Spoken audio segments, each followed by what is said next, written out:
ทำปุ๋ยหมักแปรรูปเป็นอาหารสัตว์หรือเอาไปอัดเป็นก้อนแทนอากาศก็ดีไม่มีฝุ่น PM 2.5 คอยกวนใจหน้าตาท่านก็สดใสผิวพรรณผุดผ่องเป็นที่สุดพะยะค่ะ ต้องแบบนี้สิเจ้าพูดถูกใจข้ายิ่งนักเพราะทุกการเผานั่นคือการสะสมฝุ่นแต่ถ้าทุกคนร่วมใจกันหยุดเผาเราก็จะมีแต่อากาศบริสุทธิ์ไว้หายใจห่างไกลมะเร็งปอดสุขภาพก็ดีมันคือที่สุดแล้ว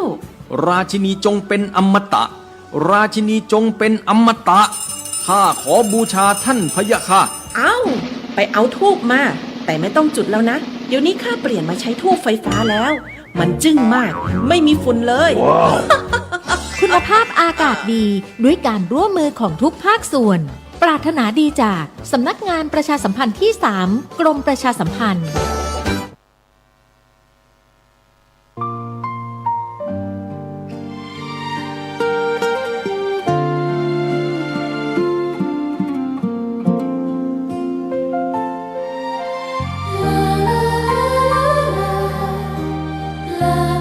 ขอความนอบน้อม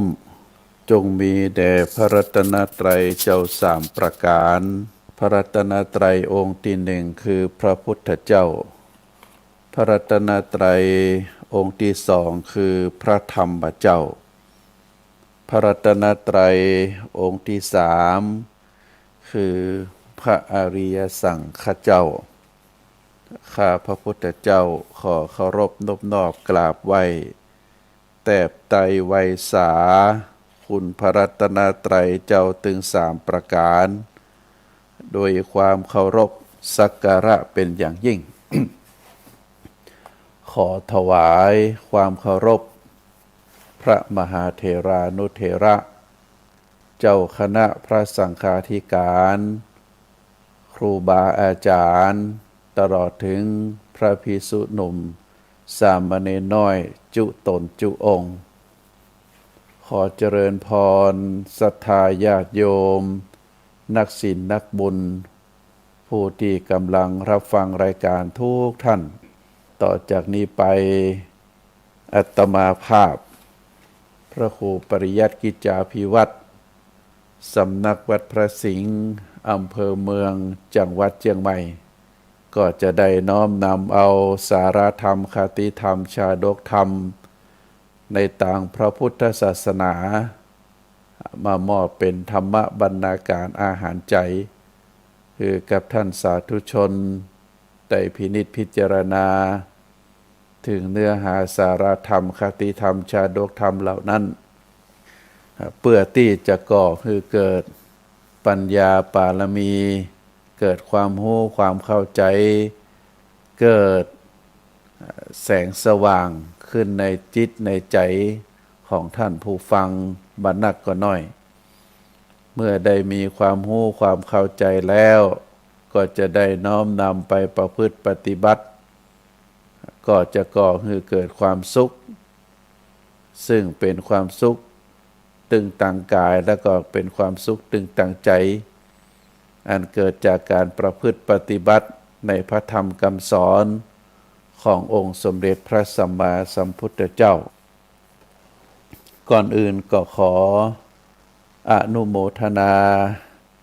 ในส่วนของทางคลื่นสถานีวิทยุคลื่นพระพุทธศาสนาเจ้าหน้าที่ทุกฝ่ายทุกแผนกและท่านผู้อำนวยการสถานีวิทยุที่ได้ให้โอกาสให้เวลาให้น้ำเสียงเรียงนามของผู้จัดรายการได้ผ่านคลื่นออกไปถึงศรัทธาประชาชนผู้ที่กำลังรับฟังรายการอยู่ก็นับว่าเป็นบุญเป็นกุศลเพราะการเทศนาพระธรรมคำสอนก็ดีการฟังพระธรรมเทศนาคำสอนก็ดีเป็นบุญเป็นกุศลอย่างหนึ่งในต่างพระพุทธศาสนาธรรมสวนาไมยบุญสำเร็จด้วยการฟังธรรมเทศนาไมยบุญสำเร็จด้วยการเทศนาเพราะฉะนั้นผู้ฟังก็ได้บุญคนเทศก็ได้บุญคนอู้ก็ได้บุญ ก็ถือว่าเป็นมหาบุญมหากุศลเพราะฉะนั้นก็ผู้ที่มีส่วนในการนำเสียงเรียงนามของผู้จัดรายการก็คือตั้งขึ้นสถานีวิทยุขึ้นพระพุทธศาสนาแห่งนี้ก็นับว่าเป็นสะพานบุญที่ยิ่งใหญ่เป็นสะพานบุญที่แข็งแกร่งเป็นสะพานบุญที่มีความปลอดภัยและก็เป็นสะพานบุญที่ก่อให้เกิดประโยชน์ต่อสังคมประเทศชาติ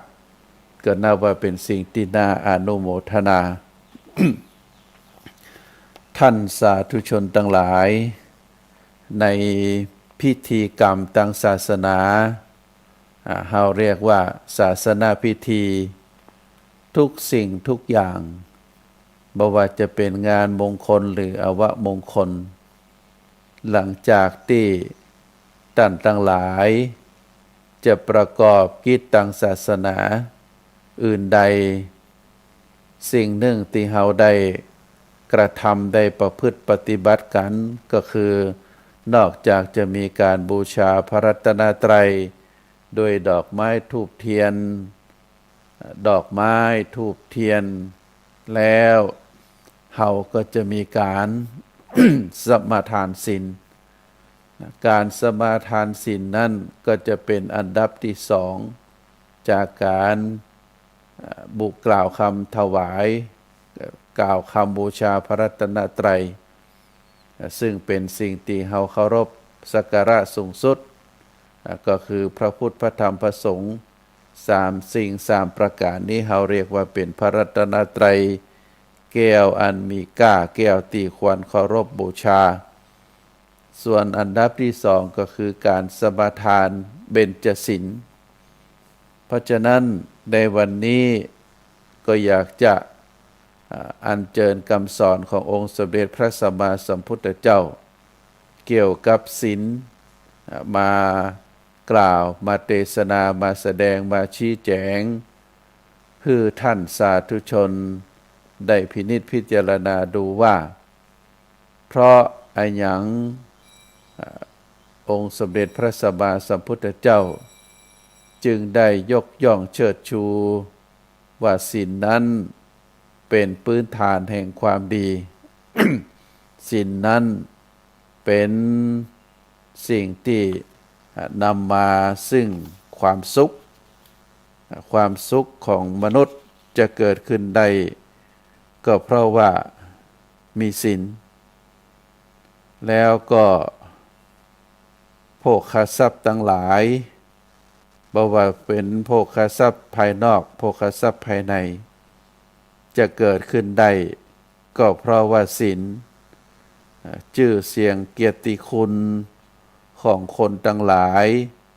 มีผู้กราบมีผู้ไหว้ก็เพราะว่าศีลอย่างเช่นครูบาเจ้าศรีวิจัย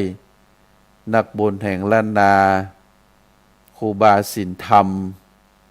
ที่คนกราบคนไหว้ก็เพราะว่าศีลความแกล้วกล้าอาจหาญของบุคคลใดบุคคลหนึ่งที่แกล้วกล้าอาจหาญในที่ชุมชนในที่ประชาชนเกิดขึ้นได้ก็เพราะว่าศีลแม้แต่ใกล้จะตายย่อมมีสติปัญญาคนที่มีสติปัญญาบ่หลงตายบุคคลนั้นที่มีสติสัมปชัญญะก็เพราะว่าเป็นคนมีศีลคนที่บ่มีศีลนั้นก็จะขาดสติขาดสัมปชัญญะบางทีก็หลงตายแต่คนมีศีลนั้นจะบ่หลงตายเพราะมีความสงบมีสติสัมปชัญญะมีศีลเป็นพื้นฐานและก็ประการสุดท้ายอานิสงส์ของการรักษาศีลก็คือเมื่อตายไปแล้วศีลนั้นย่อมนำจิตดวงวิญญาณของผู้ตายไปสู่สุคติ แต่ถ้าผู้หนึ่งผู้ใดเป็นคนไร้ศีลไร้ธรรมเมื่อตายไปแล้ว จิตตดวงวิญญาณนั้นก็จะถูกนำไปสู่ทุกขติ คือไปเกิดในภพภูมิที่บดีภพภูมิที่ได้รับการทรมานอันนี้เป็นอานิสงส์ของศีลถ้าหากจะถามว่า ศีลนั้นคืออะไรหยังเฮาก็ต้องตอบว่าศีลนั้น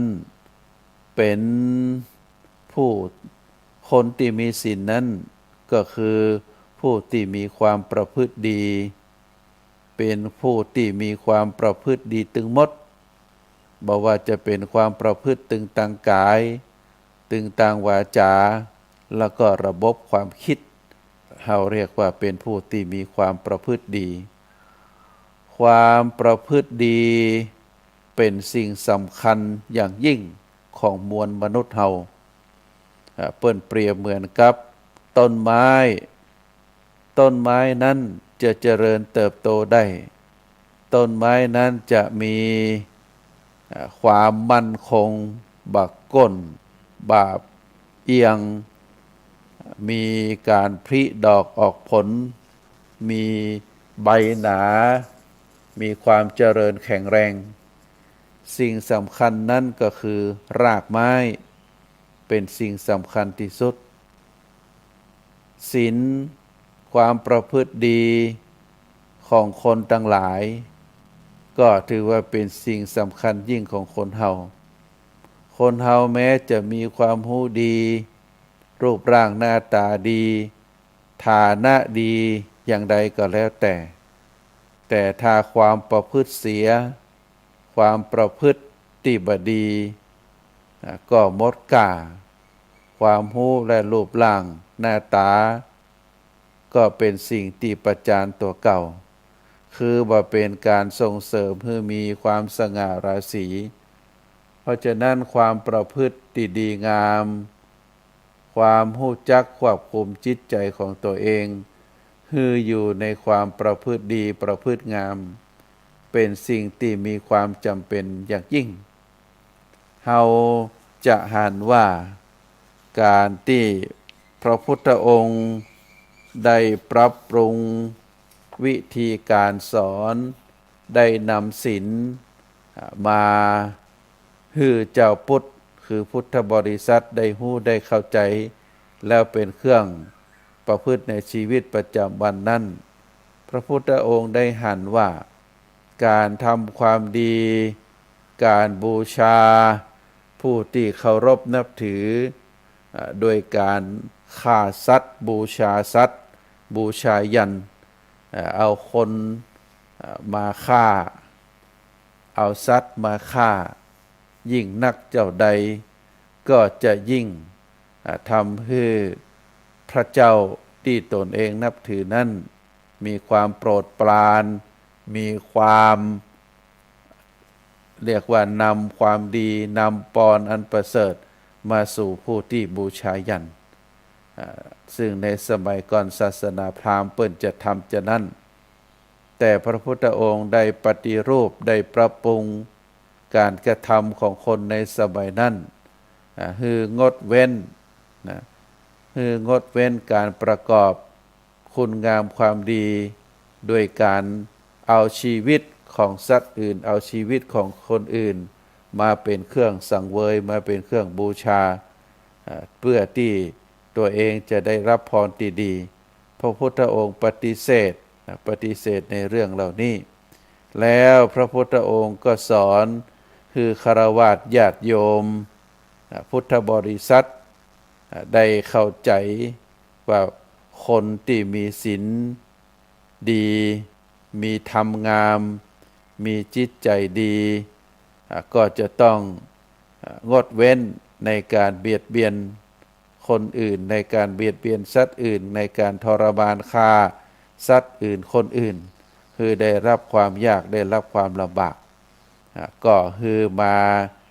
ตั้งจิตตั้งใจประพฤติวัดปฏิบัติธรรมโดยการสมาทานศีลถึง5ข้อศีลถึง5ข้อนั้นก็เป็นเครื่องประกันคุณงามความดีเป็นเครื่องประกันว่าบุคคลนั้นมีจิตใจงามมีจิตใจดี เพราะได้รักษาศีลครบถึง5 ข้ออย่างน้อยก็มีศีลถึง5 ข้อเพราะฉะนั้นบุคคลที่มีคุณธรรมดีมีศีลดีมีจิตใจดีไผจะเข้าใจก็เข้าใกล้ก็รู้สึกว่าเป็นบุคคลที่เยือกเย็น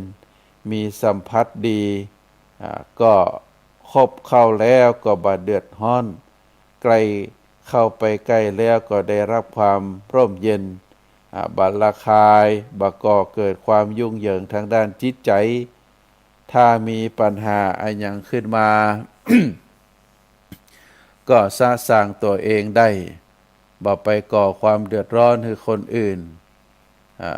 เรียกว่าเหมือนกับผ้าที่เฮาสวมใส่ความเป็นผ้า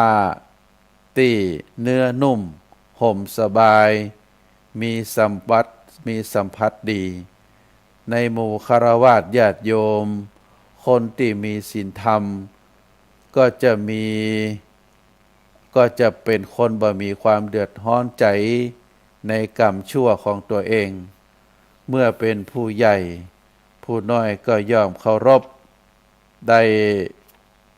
รับความสะดวกใจ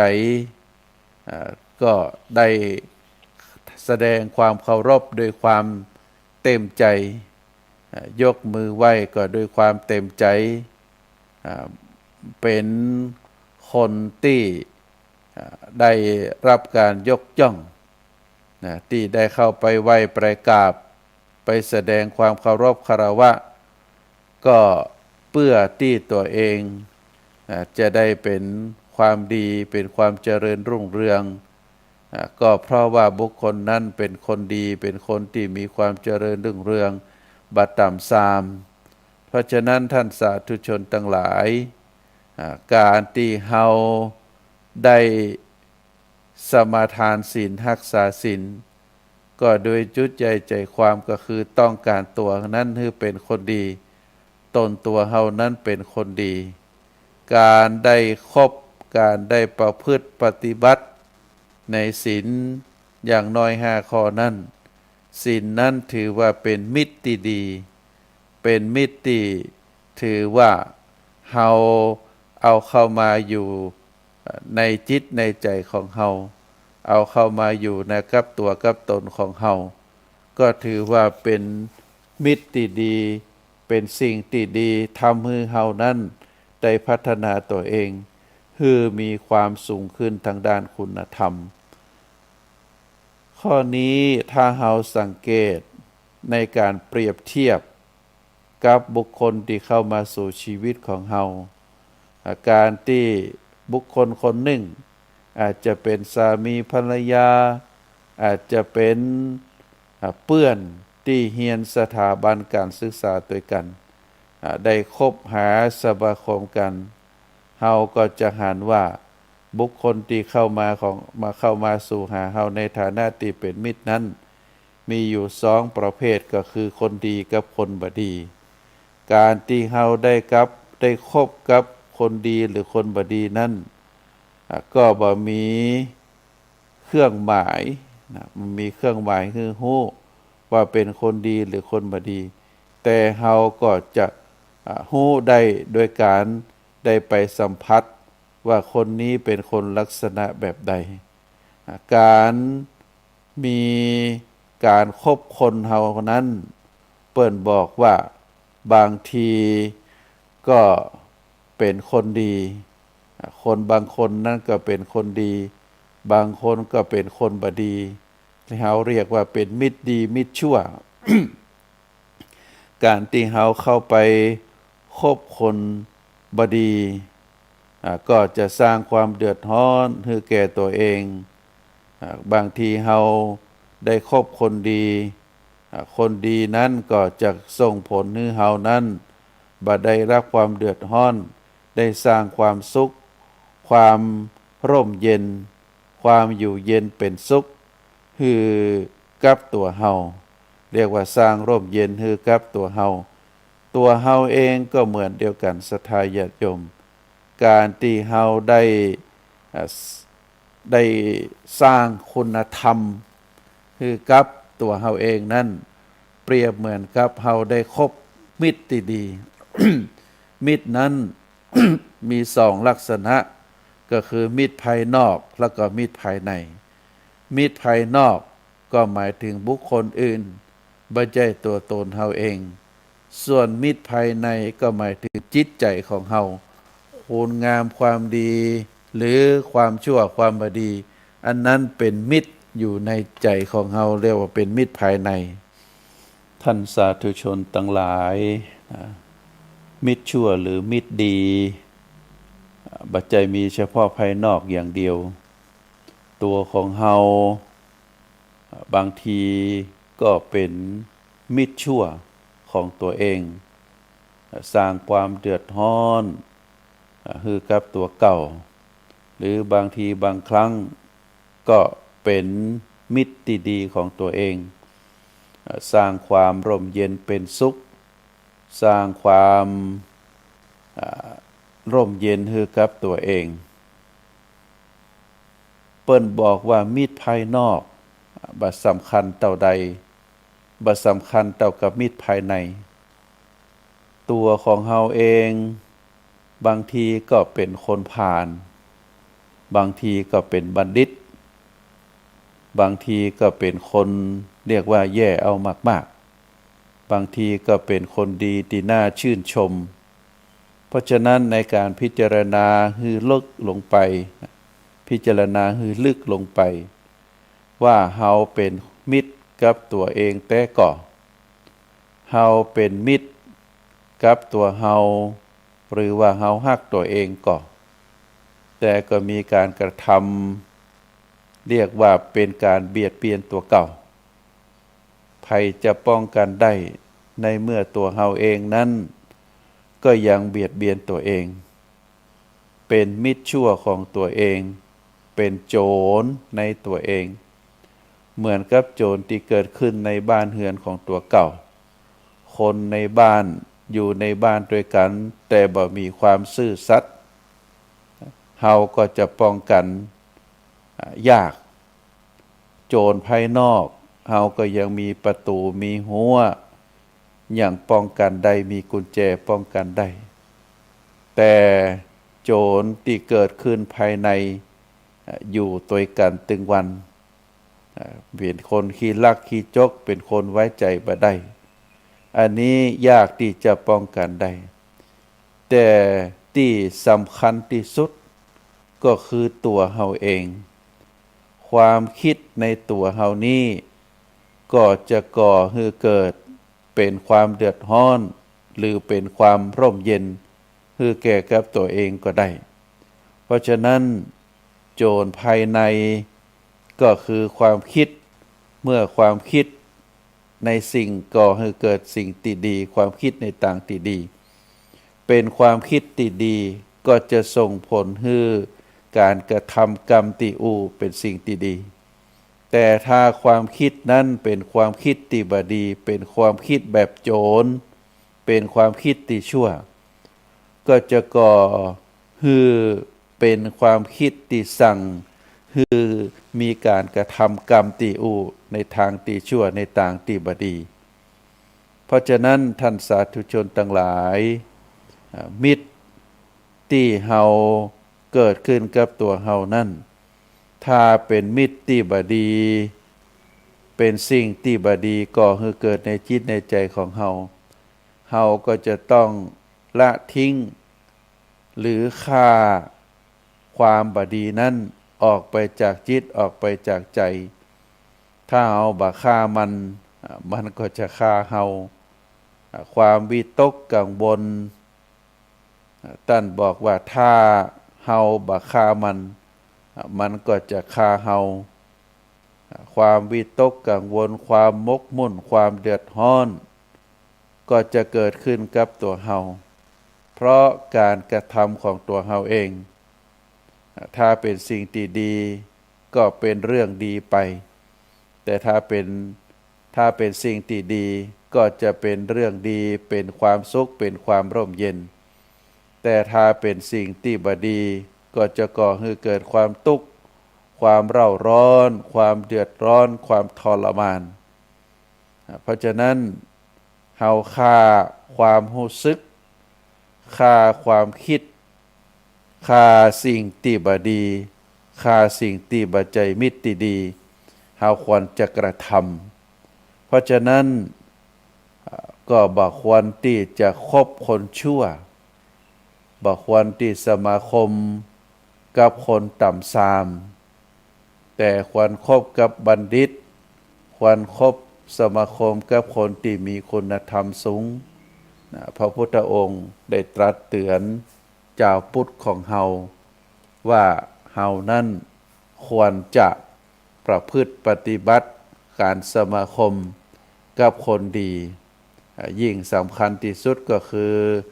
สิ่งที่อยู่ในใจของเฮาคือตัวเฮาเองเฮาจะสร้างตัวเฮาให้เป็นคนดีหรือจะสร้างให้เฮาเป็นมิตรที่ดีกับตัวเฮาหรือจะสร้างตัวเฮานั้นเป็นคนบ่ดีเป็นมิตรชั่วกับตัวเองอันนี้อยู่ที่เฮาเนอะอยู่ที่เฮาตั้งหลายลักษณะมิตรที่ว่าเป็นมิตรภายนอกมิตรภายในเฮาก็จะต้องพิจารณาถึงตัวเฮาว่าเฮาจะเป็น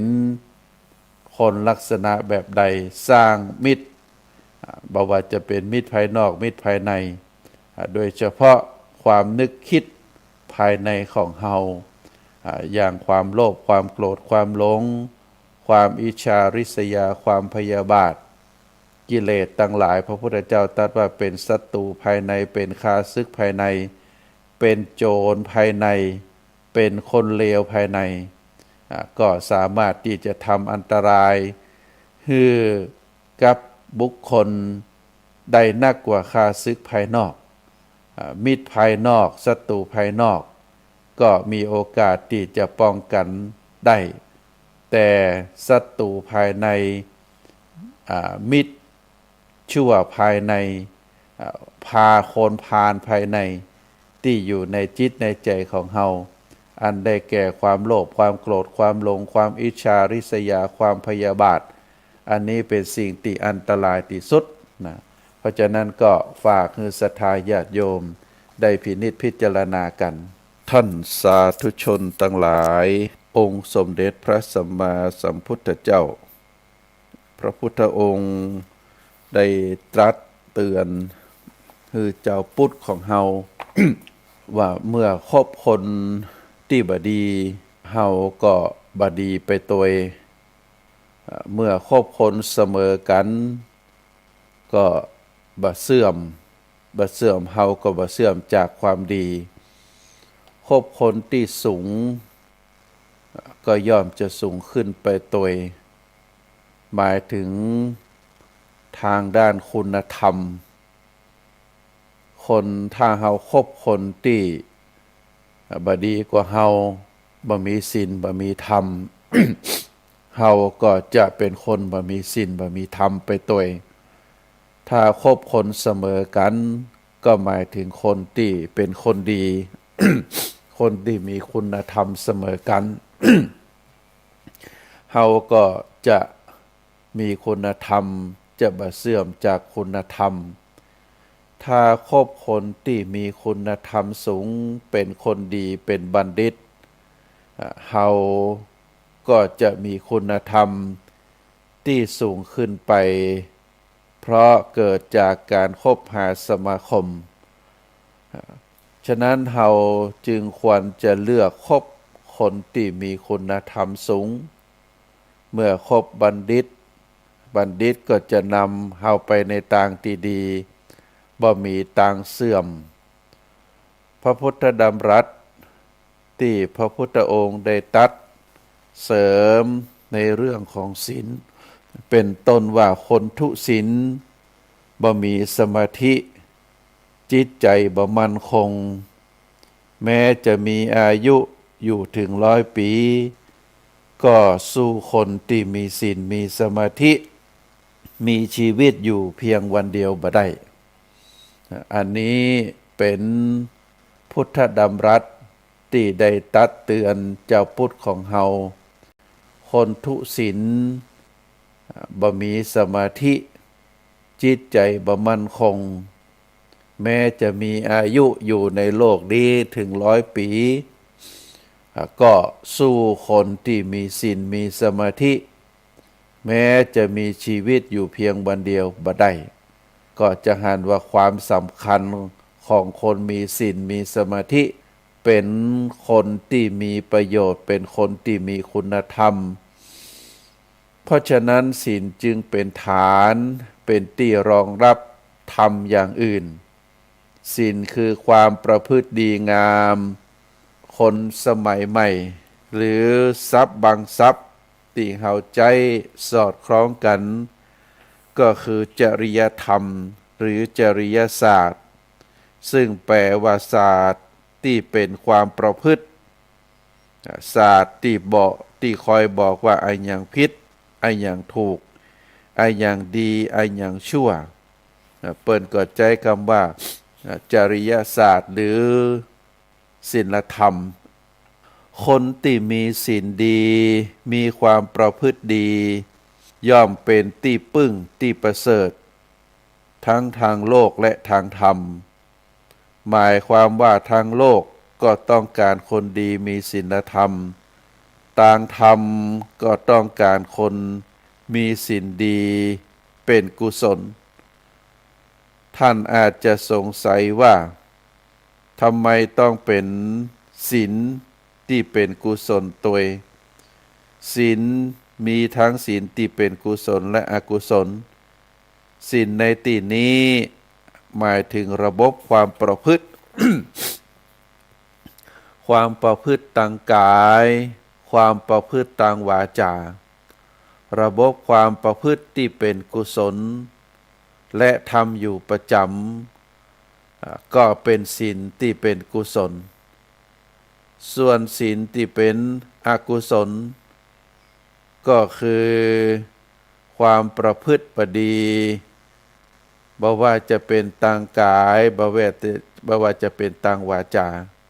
เฮาก็เรียกว่าเป็นความประพฤติที่เป็นอกุศลเพราะฉะนั้นบางทีในพระพุทธวจนะก็จะจำกัดความเอาไว้ว่าศีลที่เป็นกุศลมีความบ่เดือดร้อนใจเป็นอานิสงส์ส่วนศีลที่เป็นกุศลก็จะมีความเดือดร้อนใจเป็นอานิสงส์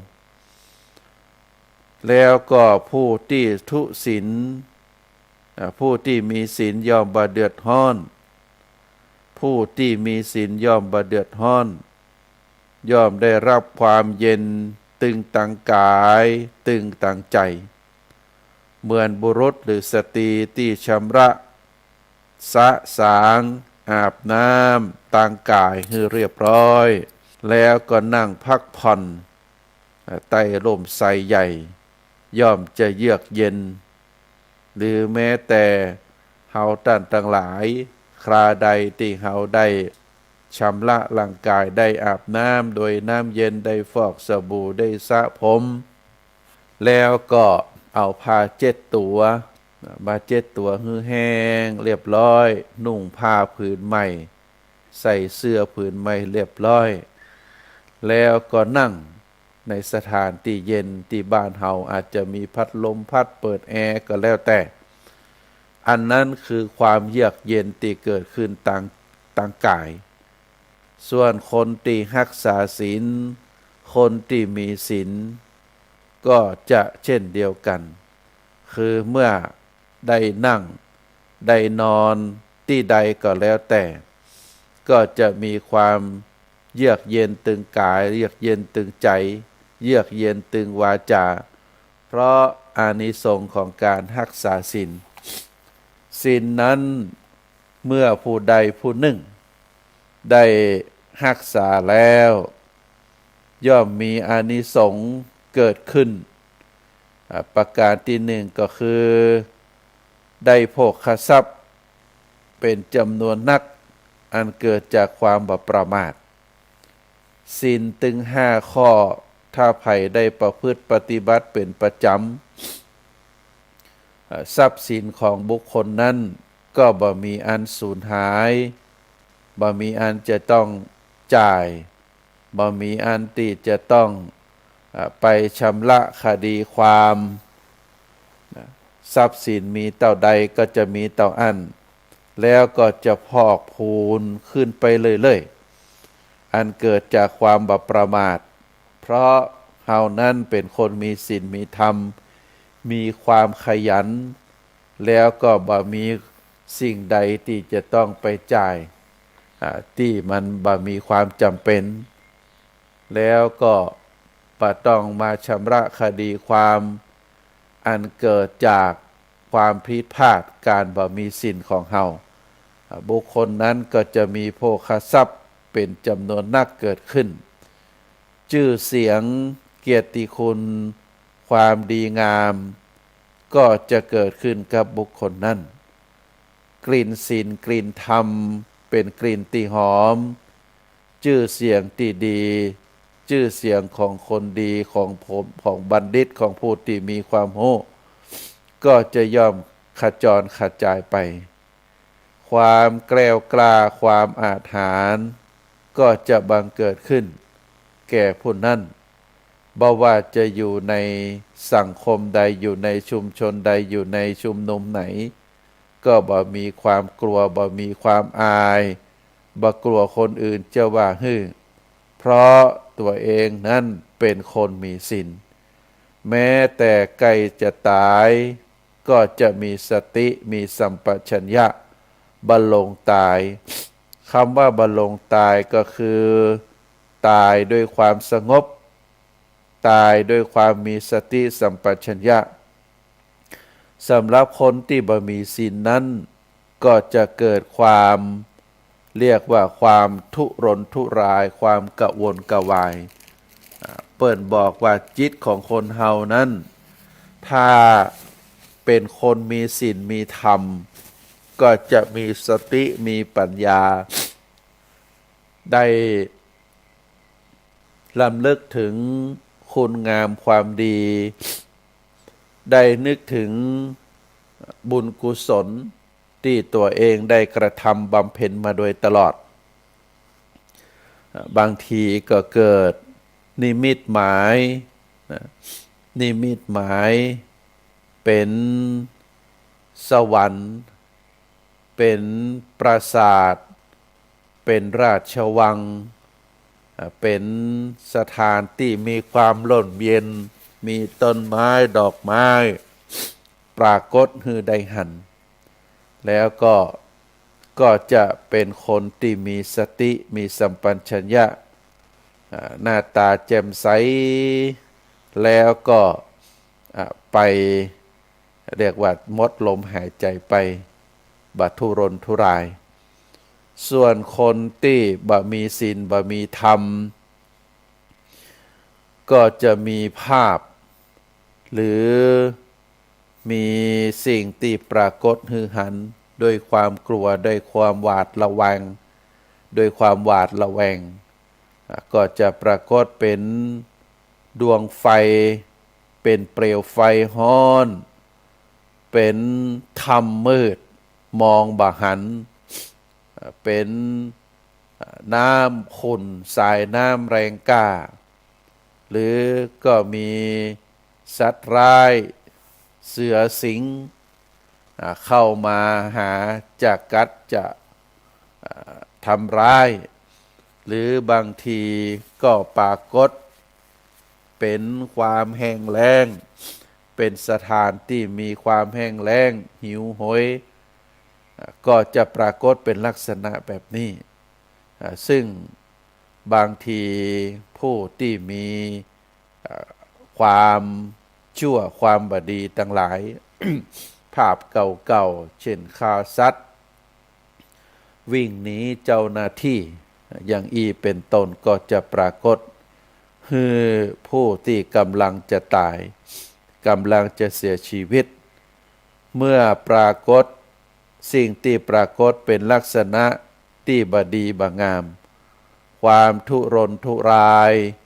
ความกลัวความหวาดกลัวความต่อสู้ก็จะปรากฏคือบุคคลนั้นก็จะมีความทุรนทุราย เพราะฉะนั้นท่านสาธุชนทั้งหลายเมื่อถึงเวลาจุติจิตได้เคลื่อนออกจากร่างกายไปปฏิสนธิจิตก็จะปรากฏขึ้นเมื่อเฮาเป็นคนมีศีลมีสมาธิได้ประกอบบุญประกอบกุศลมาโดยตลอดก็จะสุขติภพก็จะปรากฏคือกับบุคคลนั้นก็จะนำไปดวงจิตดวงนั้นก็จะไปนำไปสู่สุขติภพส่วนดวงจิต ที่เต็มไปด้วยทุรนทุรายความหวาดระแวงความกลัวเกิดเปลวไฟเกิดน้ำร้อนเดือดเกิดความแห้งสถานที่แห้งแล้งความกลัวสิ่งสารสัตว์ได้เข้ามาทำร้ายก็จะนำพาจุติจิตดวงนั้นไปปฏิสนธิในทุกขติภูมิอันนี้เป็นอานิสงส์ของศีลนะศรัทธาญาติโยมทั้งหลายเพราะฉะนั้นก็ขอเจริญพรให้ศรัทธาญาติโยมพึงได้ฮู้ได้เข้าใจว่าที่พึ่งอันประเสริฐที่สุดของบุคคลในศาสนาพุทธของเฮานั้นก็คือศีลซึ่งยากที่จะกล่าวพรรณนาอานิสงส์หือหมดสิ้นไปแม่น้ำใดๆก็บ่สามารถที่จะชำระมลทินของสัตว์ในโลกนี้ได้แต่บุคคลสามารถชำระมลทินของตนเองได้ก็คือด้วยน้ำคือศีลอันเป็นเครื่องระงับความเร่าร้อนทั้งปวงได้ดีกว่าสิ่งอื่นกลิ่นอันยังจะหอมเสมอด้วยศีลก็บ่มีมันสามารถฟุ้งไปได้ตึงตังเรียกว่าตามลมและก็ทวนลมเป็นบันไดสำหรับก้าวไปสู่สวรรค์และนิพพานก็ถือว่าศีลนั้นเป็นบันไดเป็นบันไดเงินเป็นบันไดทองเป็นบันไดแก้วที่จะนำพาผู้ที่รักษาผู้ที่มีศีลผู้ที่มีจิตใจเต็มไปด้วยศีลโดยธรรมได้ก้าวขึ้นไปสู่สวรรค์และก็นิพพานพระอานนท์พุทธอุปถากได้เข้าไปทูลถามพระพุทธเจ้าว่ากินกลิ่นดอกไม้ย่อมหอมไปได้ตามลมมีกลิ่นอะไรยังที่จะหอมทวนลมได้พระพุทธเจ้าตรัสตอบว่าอานนท์กลิ่นศีลย่อมไปได้ตึงตามลมแล้วก็ทวนลมบุคคลผู้มีศีลก็หอมไปได้ตึงทางตามลมแล้วก็ทวนลมเพราะฉะนั้นธรรมะสำหรับเป็นที่พึ่งที่เฮาท่านทั้งหลายจะต้องลำลึกนึกถึงก็คือศีลสำหรับใจคือเป็นหลักเป็นเกาะเป็นที่พึ่งถือเอาความเป็นผู้ประพฤติดีมีมารยาทงามมีความอ่อนโยนเรียบร้อยมีปกติเป็นคนเว้นสิ่งที่ควรเว้นเป็นสิ่งที่ทำในสิ่งที่ควรทำคืออยู่ในระบบของศีลนั่นเองก็ขอฝากคือศรัทธาญาติโยมได้พินิจพิจารณากันว่าเฮาท่านทั้งหลายในฐานะที่เกิดมาพบพระพุทธศาสนาเฮาในฐานะที่ได้สมาทานศีลวันละหลายครั้งบางทีเกิดขึ้นบ่ว่าจะเป็นกิจกรรมต่างบุญต่างกุศลศาสนาพิธีกรรมที่ประกอบขึ้นบ่ว่าจะเป็นพิธีกรรมที่เป็นบุญเป็นกุศลหรือพิธีกรรมที่เป็นอาวะมงคล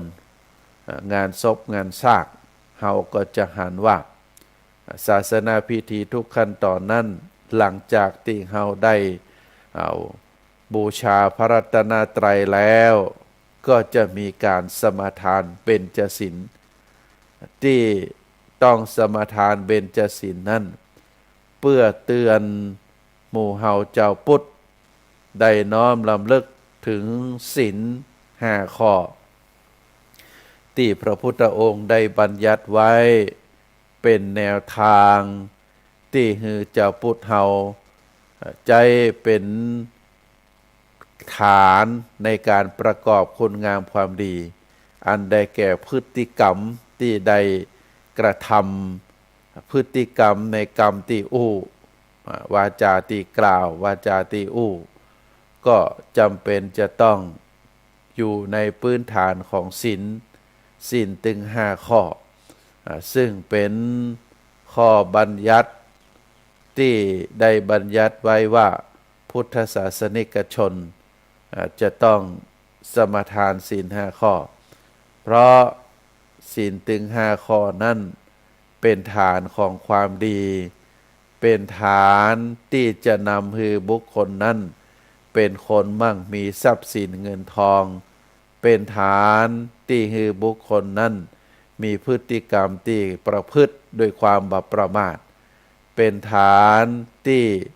ส่งเสริมให้บุคคลนั้นเป็นคนที่มีเกียรติมีศักดิ์ศรีมีเกียรติยศในสังคมอย่างสง่างามเป็นฐานที่ให้บุคคลนั้นเป็นคนเกรียวกล้าเป็นคนอาจหาญบ่ว่าอยู่ในชุมชนอยู่ในชุมนุมอันใดก็จะบักเคอะเขินเพราะความมีศีลมีธรรมของตนเองเป็นฐานคือบุคคลนั้นมีจิตใจที่เต็มไปด้วยความดีความงามยามที่จะสิ้นลมหายใจไปยามที่จิตใจจะเคลื่อนออกจากร่างกายในวาระสุดท้ายของจิตของชีวิตบุคคลนั้นดวงจิตดวงนั้นก็จะเต็มไปด้วยมีสติมีสัมปชัญญะเพราะน้อมลำลึกนึกถึงคุณงามความดีบุญกุศลบุญศีลบุญทานที่ตัวเองได้กระทำบ่มีข้อบกพร่องแล้วก็ทำให้จิตเป็นสมาธิบักกระวนกระวายตรงกันข้ามดวงจิตของบุคคลที่เต็มไปด้วยตัณหาราคะเต็มไปด้วยบาปอกุศลก็จะมีสภาพที่แตกต่างกันผู้ที่มีศีลมีธรรม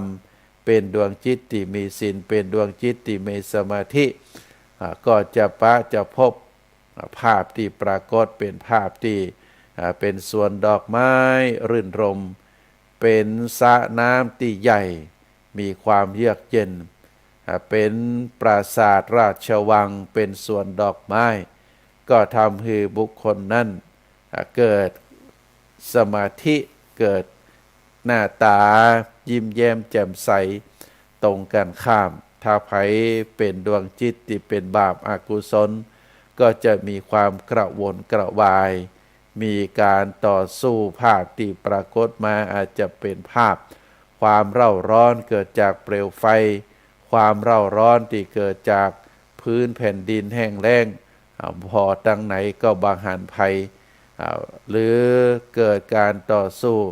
จากภาพที่ปรากฏเป็นภาพในถ้ำมืดมองบางหันอะไรยังหรือบางทีก็หันคนร้ายหันสิงสาราสัตว์จะเข้ามาทำร้ายตัวเก่าอย่างอีเป็นต้นเพราะฉะนั้นแม้แต่ดวงจิตที่ปฏิสนธิได้จุติเคลื่อนออกไปแล้วได้ดับจิตแล้วบุญกุศลคุณงามความดีโดยเฉพาะศีลก็จะนำพาดวงจิตดวงนั้นไปปฏิสนธิในภพภูมิที่ดีเฮาเรียกว่าสุขติภูมิก็ฝากคือศรัทธาญาติโยมลองทบทวนว่าเฮานั้นเป็นดวงจิตแบบใดเป็นดวงจิตที่เต็มไปโดยศีลโดยธรรมหรือเป็นดวงจิตที่เต็มไปโดยบาปอกุศลเฮาก็จะต้องจำเป็นที่จะต้องชำระจะต้องรีบประพฤติตั้งแต่วันนี้เป็นต้นไปในช่วงสุดท้ายของรายการอาตมาภาพขอ ประชาสัมพันธ์งานบุญหรือศรัทธาญาติโยมได้รับทราบได้รับเมตตาธรรมแจ้งจากท่านพระครูสันติเจติยากรหลวงพ่อเจ้าอาวาสวัดเกตการามตำบลวัดเกต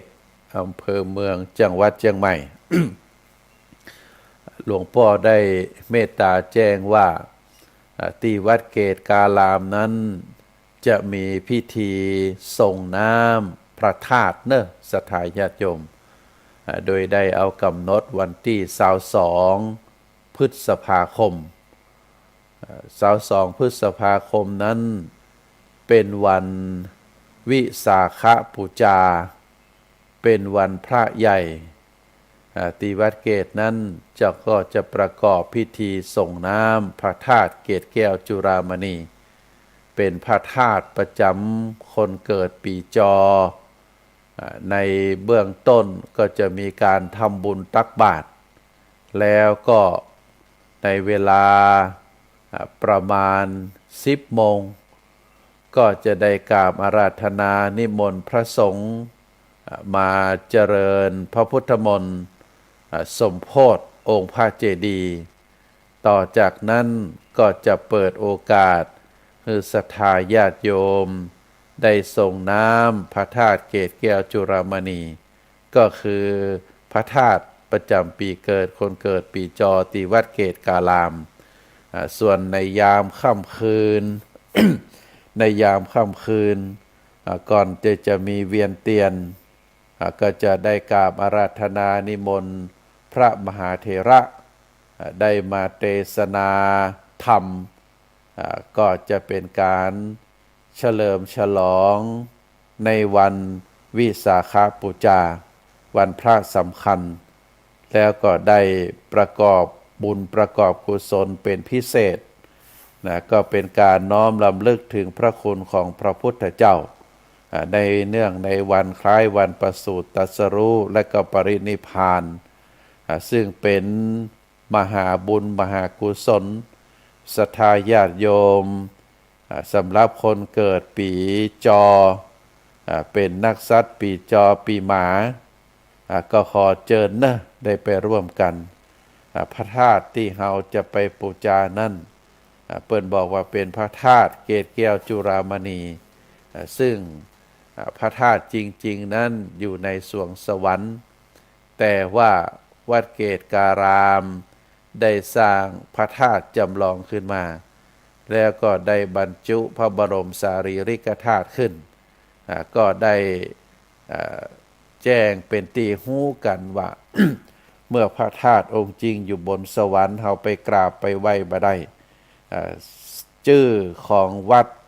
และชื่อของพระธาตุก็สอดคล้องกับพระนามของพระธาตุของสวรรค์ก็คือเกตแก้วจุฬามณีเพราะฉะนั้นศรัทธาญาติโยมที่เป็นคนเกิดปีจอเปิ้นก็จะไปไหว้ไปสานะก็ไหว้ไปสาไปกราบไปไหว้ที่วัดเกตการามวัดเกตการามเป็นวัดเก่าวัดแก่เป็นวัดที่น่าไปกราบไปไหว้มีภูมิทัศน์ร่มรื่นภูมิทัศน์ร่มรื่นภายใต้การนำของหลวงพ่อเจ้าอาวาสท่านพระครูสันติเจติยากรได้นำพระดำเนินได้พัฒนาวัดแล้วก็ได้เมตตาแจ้งมาว่าวันที่22 พฤษภาคมนี้ก็จะเป็นวันพระใหญ่มีการส่งน้ำพระธาตุเพราะฉะนั้นก็ขอบอกบุญให้ศรัทธาญาติโยมนักศีลนักบุญนะใครมีเวลาก็ขอน้อมเจริญพรได้ไปร่วมได้จะไปในช่วงเจ้าที่ได้อาราธนาพระสงฆ์มาเจริญพระพุทธมนต์ก็ได้หรือจะไปในช่วงบ่ายไปส่งน้ำก็ได้ส่งน้ำพระธาตุหรือจะไปตอนแมลงไปเวียนเทียนไปฟังเทศน์ก็เชิญชวนได้ก็ขอเจริญพรให้ศรัทธาญาติโยมได้รับทราบตอนนี้หมดเวลาแล้วอาตมาภาพขอนำรายการ จากท่านสาธุชนไปก่อน ไว้โอกาสหน้า